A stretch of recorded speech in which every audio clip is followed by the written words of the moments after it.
In this video here, I'm going to touch on the settings for an individual layer in MARACOOS OceansMap.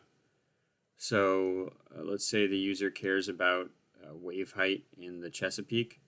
So you can see when I highlight over this layer, it shows me a bounding box for the data in that layer on the map.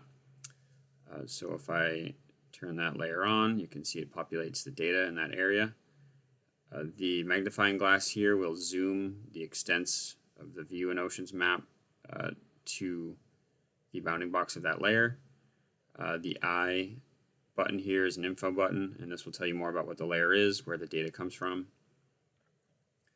And then the gear button there in the middle will open the layer settings.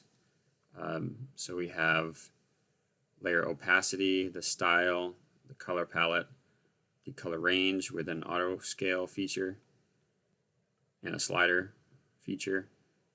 And for certain data layers, you can turn on contours and turn on traffic light straight from the data layers settings list. The user can restore the defaults and then save the layers. So as an example, I'll turn the opacity down and save that.